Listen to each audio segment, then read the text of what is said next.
With Kevin Durant's injury, a lot of people are wondering what he should do for next year. Before we get into that, I wish that he gets well soon. I have, had controversial opinions about him previously where I didn't like his move to the Warriors and I thought it was a weak move. But I want to get that out of the way because it is an actual injury and it seems like it could be pretty severe, and it's not just what it was before of a calf strain. It looks like it could be a completely torn calf or a blown Achilles. So first things first, hope Kevin Durant gets better soon. He's a great player, and hope he is able to go back to how he was beforehand. So people are wondering what he should do for this offseason, because currently he does have a player option for a little over, I think, $31 million, where he can stay for the Warriors, or you can opt out of it and enter free agency. So when we're looking at what he should do, I think one of the biggest things with him is his recovery time. So if it really is a torn Achilles, and for the sake of the video and for everything, I am going to say it is a torn Achilles. I'm not a doctor, and most people on Twitter who are saying what it is are not doctors, but based upon everything we've seen, other reports, and even what the Warriors have let out, it seems like it is a torn Achilles. So why not, go with that now, and hopefully it might be a little bit less severe in terms of his future and whatnot. But as I said, once again, this is for the sake of the video, and let's say it's a torn Achilles.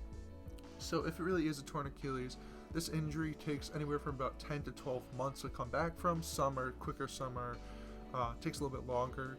I believe DeMarcus Cousins, when he tore it, he took like the longest. It was just under 1 year for him to come back in terms of the game he tore it and the game he came back to play. But other guys like Wes Matthews and Rudy Gay have came back faster in like the 8 to 10 month span. But once again, it's a torn Achilles, which is probably the most devastating injury in the modern day NBA and sports in general.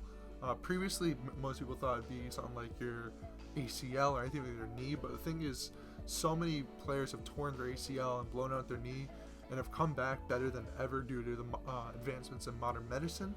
The Achilles is a much more difficult thing. It's much rarer to tear an Achilles in terms of tearing an ACL when you're comparing the two. And it seems like there's a lot more that can go wrong when you're tearing your Achilles, as that's what's attaching your foot to the rest of your leg, and without that, you can't move. With a torn ACL, you can still walk on a torn ACL, you just can't do any athletic movements in terms of cuts and whatnot. So it is a very dangerous and potentially career-threatening injury. However, plenty of guys have came back, and I think Kevin Durant is the type of guy where even if he does tear his Achilles, he will be able to make a full recovery. So even if he's out for the next 8 to 12 months, that would bring him back as soon as possible in February next year, and that seems like a rush. So pretty much all of next season, maybe a little bit after All-Star break, is completely gone. So I think his main priority should be rehab and trying to get his money now. I am always a fan of the players getting paid, because there's all too many times where people will sacrifice money or give up money or focus on things other than money and then get absolutely screwed out of their deals.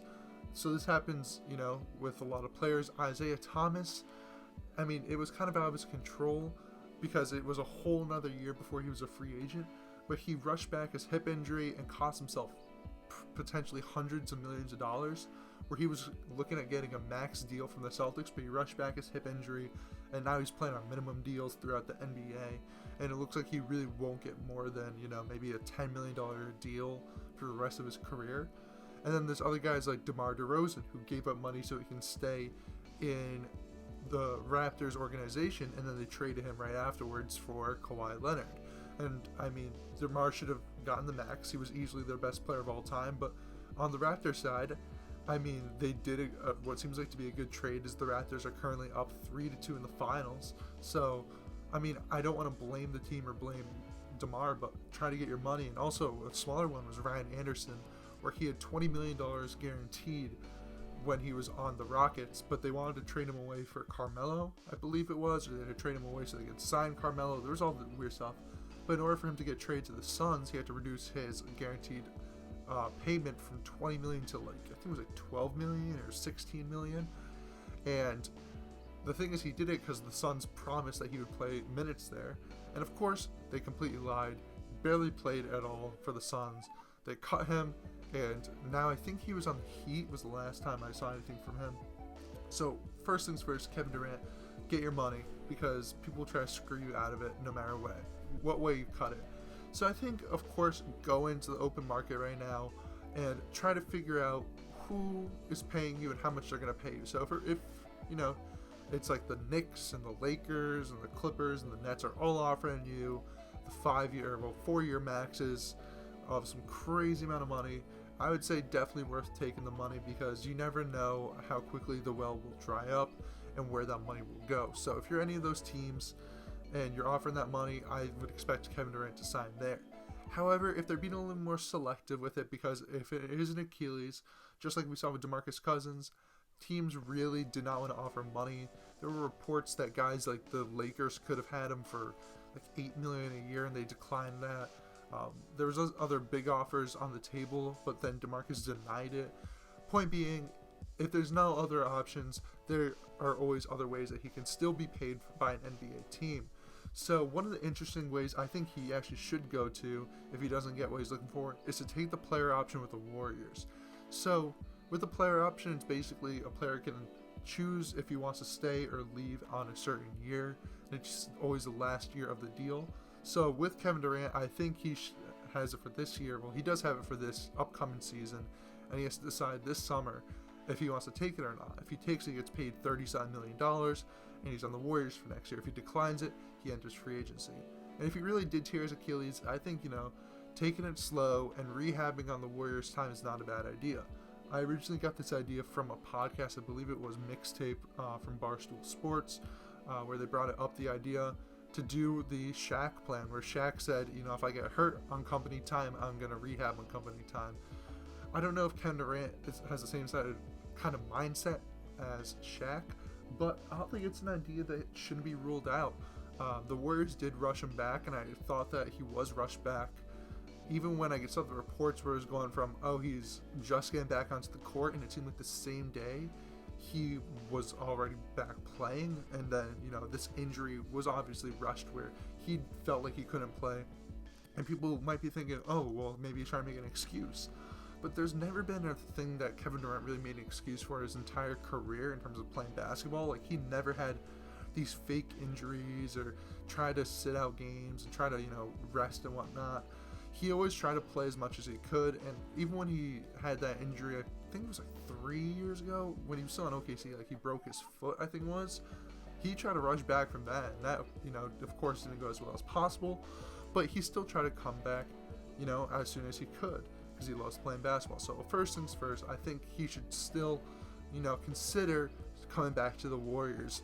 Take that player option, make $30-something million a year, rehab on their time, and then come back, and next season, when it's a weaker class actually, next year's free agency class is nowhere near as good as this one, where, you got guys like Kawhi Leonard, Klay Thompson, Kyrie Irving, Jimmy Butler, Tobias Harris, all free agents. Next year it's much weaker, I believe.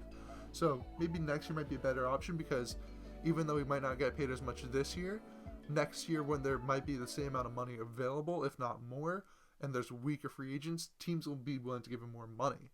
So that's one option, is to go back. Second option is to choose a team if they're offering the max contract and just take it.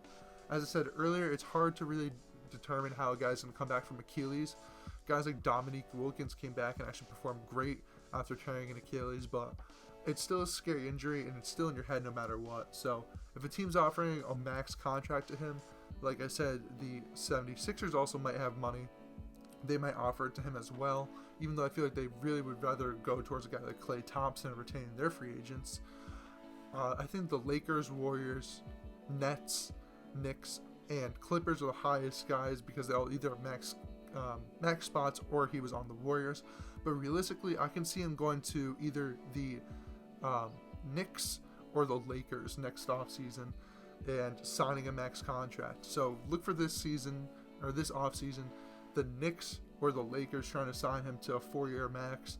And if not, he might just opt in for this final year in his contract and then go into free agency next year and either try to get a super massive deal from the Golden State Warriors, or look back to either the Knicks or the Lakers once again. So those are my ideas on what Kevin Durant should do this offseason. Once again, he's a full-grown man. It's all up to him and whatever he thinks is best, and maybe his family or whoever he values or thinks is best. But these are just my thoughts upon this issue and who should really look at getting Kevin Durant for the next season and potentially next 4 seasons. So KD, hope you get well soon. Fight through it, and yeah, good luck to the Raptors. I'm not a Raptors fan, but I hope the Raptors win the finals. See ya.